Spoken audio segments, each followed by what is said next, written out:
నమస్తే అండి. నేను మీ doctor Shruti, consultant and fertility expert at 49 hospitals LB Nagar branch. ఇవాళ ఐవీఎఫ్ ట్రీట్మెంట్ తీసుకున్న వాళ్ళకి, వాళ్ళు అనుకున్నటువంటి రెస్పాన్స్ రాలేదు. ఐవీఎఫ్‌లో మనం ఇన్ని ఎగ్స్ వస్తాయనుకున్నాము, ఇన్ని ఎంబ్రియోస్ వస్తాయనుకున్నాము. కానీ మాకంత ఎక్స్‌పెక్టెడ్ మాకు 10 ఎగ్‌లు, 12 ఎగ్స్ వస్తాయన్నారు. కానీ వచ్చింది మూడో, నాలుగో ఇలా అన్‌ఎక్స్‌పెక్టెడ్‌గా పువర్ రెస్పాన్స్ వస్తదనమాట. సో, ఇలా అన్‌ఎక్స్‌పెక్టెడ్ పువర్ రెస్పాన్స్ రావటానికి కారణాలేంటి? సో, దీని గురించి మాట్లాడదామండి. అందరూ ఐవీఎఫ్ ప్రొసీజర్ ఎలా చేసుకున్నాం, ఎలా సక్సెస్ అవుతది ఇవన్నీ చెప్పారు. బట్ ఒకవేళ మీకు ట్రీట్మెంట్ వర్కౌట్ అవ్వలేదు సరిగ్గా, మీకు ఎక్స్‌పెక్టెడ్ చేసినంత రెస్పాన్స్ రాలేదు, అసలు ఎంబ్రియోస్ ఫార్మ్ కాలేదు. దీనికి ఏమేం కారణాలుండొచ్చు? అండ్ నెక్స్ట్ టైమ్ ఇలా అవ్వద్దు అంటే మనం ఏం చేయొచ్చు? సో, ఫస్ట్ థింగ్ ఏంటంటే అండి, ఐవీఎఫ్‌లో మెయిన్‌గా మనం డోస్ రాసేది ఒక 3 ఇంపార్టెంట్ ఫ్యాక్టర్స్ పైన. ఒకటి ఏజ్. ఏజ్ ఎంత తక్కువుంటే అంత మంచి రెస్పాన్స్ ఒస్తది. ఒక 25 ఇయర్ అమ్మాయికి వచ్చిన రెస్పాన్స్ 35లో రాదు. 40లో ఇంకా తక్కువ రెస్పాన్స్ ఒస్తది. So, age is one of the important factor. Next వచ్చేసి వెయిట్ అండి. Normal weight or thinner side ఉన్న వాళ్ళకి మంచి ఎక్స్‌పెక్టెడ్ రెస్పాన్స్ ఒస్తది. బికాజ్ ఆ డోస్ వాళ్ళ బాడీకి సరిపోతది. కొంచెం over weight or obese side ఉన్న వాళ్ళలో రెస్పాన్స్ కొంచెం పూర్ ఉండొచ్చు. సో, ఇవి 2 important factors. Next thing sperm factor అండి. స్పెర్మ్ ఫ్యాక్టర్ మనము టెస్ట్‌లో చూసుకున్నట్టయితే స్పెర్మ్ కౌంట్ బావుంది, మొటిలిటీ బావుంది, అన్నీ బావున్నాయి. బట్ మనం పికప్ రోజు యూజ్ చేసినప్పుడు స్పెర్మ్‌లో ఫ్రాగ్మెంటేషన్ ఎక్కువుండటం వల్లో, లేదా ఏదో ఒక రీజన్ వల్ల ప్రాపర్ స్పెర్మ్ మనకి దొరకకపోవచ్చు. సో, స్పెర్మ్ ఫ్యాక్టర్ హస్బెండ్ బాగా స్మోకింగ్ ఉన్నా, హస్బెండ్‌కి డయాబెటిస్ ఉన్నా, బీపీ ఉన్నా, ఇలాంటి ఏదైనా ఫ్యాక్టర్ వల్ల స్పెర్మ్ కొంచెము కౌంట్ అన్నీ తక్కువున్నా దాని కెపాసిటీ కొంచెం తగ్గిపోతదనమాట. So, abnormal sperm factors, morphology తక్కువున్నా, ఇవన్నీ మోటిలిటీ బాగా తగ్గిపోయినా, వీటి ద్వారా గూడా మనము ఎంబ్రియో ఫార్మేషన్ గాని, తర్వాత ఫెర్టిలైజేషన్ ఇవన్నీ కూడా తగ్గొచ్చనమాట. సో, ఈ 3 ఫ్యాక్టర్స్ పైన బేస్ చేసుంటది. సో, ఇప్పుడు ఫర్ ఎగ్జాంపుల్ ఒక పేషెంట్‌కి మనం ఐవీఎఫ్ స్టార్ట్ చేసాము. ఇంజెక్షన్స్ అన్నీ తీసుకుంటున్నారు. అన్నీ కరెక్ట్‌గా వెళ్తున్నాయి. బట్ స్టిల్ మనం ఎక్స్‌పెక్ట్ చేసినవి 10 ఎగ్స్ అయితే వాళ్ళకొచ్చినవి రెండో, మూడో. సో, ఇలాంటి వాటికి రీజన్ ఏమవ్వచ్చు? ఒకటి, డాక్టర్ మిమ్మల్ని కరెక్ట్‌గా అసెస్ చేసి మీ బాడీ వెయిట్‌కి, మీ ఏజ్ ప్రకారము ఏ డోస్ అండ్ మనకు 2 రకాల ఇంజెక్షన్స్ ఉంటాయండి. ఒకటి రికాంబినెంట్ ఎఫ్ఎస్‌హెచ్ అని, ఒకటి హెచ్ఎంజీ అని. సో, తక్కువ ఏజ్ ఉన్న వాళ్ళల్లో అండ్ మంచిగా పీసీఓడీ ఉన్న వాళ్ళల్లో మనం ఒక టైప్ వాడతాం. అలాగే కొంచెం ఎల్డర్లీ ఏజ్ గ్రూప్, తక్కువ ఎగ్స్ ఉన్న వాళ్ళలో ఇంకో టైప్ ఆఫ్ ఇంజెక్షన్ వాడతాం. సో, ఇలా కాకుండా మీకు డిఫరెంట్ టైప్స్ ఆఫ్ ఇంజెక్షన్స్ ఇచ్చారనుకోండి, మీకు అనుకున్నంత మంచిగా ఎగ్స్ పెరగకపోవచ్చు. అండ్ ఇంకోటి ప్రాపర్ డోసింగ్ అండి. ఆన్ ద డే 2 ఇట్‌సెల్ఫ్ మనము ఐవీఎఫ్‌కి ఇంజెక్షన్స్ మొదలు పెడతాం. సో, డే 2 రోజు ఎంతైతే డోస్ అవసరమో, ఆ హైయెస్ట్ డోస్ మనం ఇవ్వాల్సుంటది. సో, వాటెవర్ మాక్సిమం డోస్ ఉంటదో దాంతోని స్టార్ట్ చేస్తేనే ఆ ఎగ్స్ అన్నిటికి సరిపడా డోస్ దానివల్ల ఎగ్స్ అన్నీ రిక్రూట్ అవుతాయి.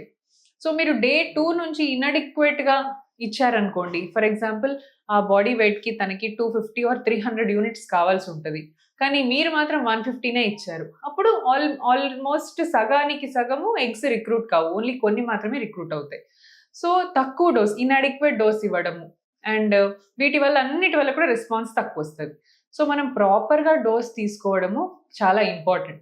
సో, ఈ సైకిల్‌లో మీకు తక్కువ ఎగ్స్ వచ్చాయి, రెస్పాన్స్ రాలేదు అన్నప్పుడు, వీళ్ళని మనం ఒక్కొక్కసారి మధ్యలోనే స్టిమ్యులేషన్ క్యాన్సెల్ చేయాల్సి ఉంటదనమాట. సో, ఎగ్ రెస్పాన్స్ సరిగ్గా రావట్లేదు. డేస్ మనం 5, 6 ఇంజెక్షన్స్ తీసుకున్నాం, 7, 8 ఇంజెక్షన్స్ తీసుకున్నాం. బట్ స్టిల్ ఎగ్స్ అన్నీ సేమ్ అంతే ఉన్నాయి అనుకోండి. అప్పుడు ఆ సైకిల్ మోస్ట్‌లీ క్యాన్సెల్ చేసి నెక్స్ట్ ఫ్రెష్‌గా సైకిల్ ప్రారంభిస్తాం. సో, నెక్స్ట్ సైకిల్‌లో మనం ఎటువంటి చేంజెస్ చేసుకోవచ్చు. మళ్ళీ ఇలాగే క్యాన్సెలేషన్ అవ్వకుండా మంచిగా స్మూత్‌గా సైకిల్ అంతా ఎండ్ అవ్వాలి అంటే, వెయిట్ కనుక ఎక్కువుంటే please try to reduce at least 2-3 kgs. మీరు 2-3 కేజీస్ వెయిట్ రెడ్యూస్ అయ్యి రావాల్సుంటది. అండ్ మంచి యాంటీ ఆక్సిడెంట్ కోర్స్ పీసీఓడీ ఉందనుకోండి, రెసిస్టెంట్ పీసీఓడీ. పీసీఓడీ వాళ్ళలో కొంచెం డిఫికల్ట్ అనమాట ఎగ్స్‌ని గ్రో చేయటం.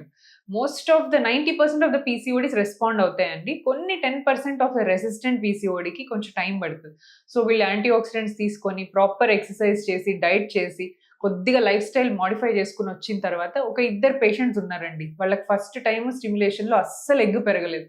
నెక్స్ట్ టైమ్ ఎక్కువ డోస్ పెట్టి కొంచెం వెయిట్ తగ్గేసొచ్చారండి. ఇప్పుడు they are with twins. So, ఇలాంటి వండర్స్ కూడా జరుగుతాయన్నమాట మన దాంట్లో. సో, మనం ఎట్లా డోస్ స్టార్ట్ చేస్తున్నాము, ఎంత కరెక్ట్‌గా మనం పేషెంట్‌ని చూజ్ చేస్తున్నాము. సో ఈ పేషెంట్‌కి కావాల్సిన ఏ డ్రగ్ ఇస్తున్నామో ఇదంతా కూడా మీ ఫర్టిలిటీ ఎక్స్‌పర్ట్ డిసైడ్ చేసి మీరు పెడతారు. సో ఒక్కసారి మీకు కనుక ఐవీఎఫ్ ఫెయిల్ అయింది అంటే డు నాట్ వరీ, మీ దగ్గర నుంచే మళ్ళీ ఇంకోసారి మనం better eggs, improved number of eggs తీసుకోవచ్చు. కొంతమంది ఏమనుకుంటారు, మాకు ఈసారి ఎగ్స్ మంచిగా పెరగలేదు కదా, డోనార్‌కి వెళ్ళిపోదాము, మాదేదైనా ప్రాబ్లమ్ ఉందేమో అనుకుంటారు. బట్ అన్ని టైమ్స్ అలా కాదండి. It could be due to improper dosing, incorrect selection of the patient, వీటన్నిటి వల్ల కూడా అయ్యుండొచ్చు. సో నెక్స్ట్ టైం మనము ప్రాపర్ డోసింగ్ ఇస్తే మీకు మంచిగా రెస్పాన్స్ వస్తది.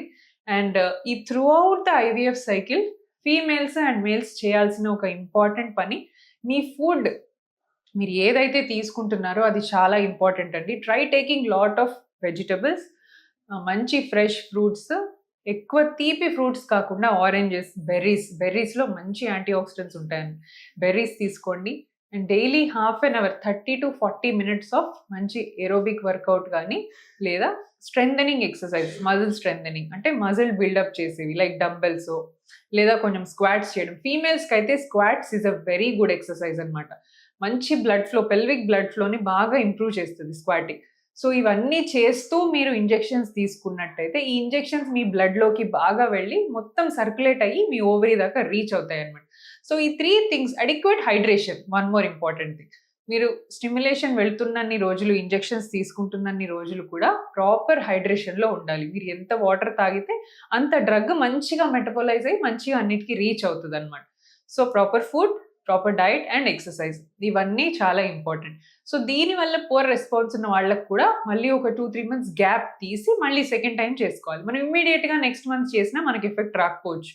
సో ఈసారి మీకు స్టిమ్యులేషన్ ఫెయిల్ అయింది, అనుకున్న రెస్పాన్స్ లేదు అంటే please take a gap of 2-3 months, proper life style modify చేసుకోండి. దెన్ ఎక్కువ డోస్‌తో, లాస్ట్ టైం స్టార్ట్ చేసిన దానికంటే ఎక్కువ డోస్‌తో ఈసారి స్టార్ట్ చేసి చూస్తే ఖచ్చితంగా మీకు ఐవీఎఫ్‌లో మంచి సక్సెస్ రావచ్చు. Thank you.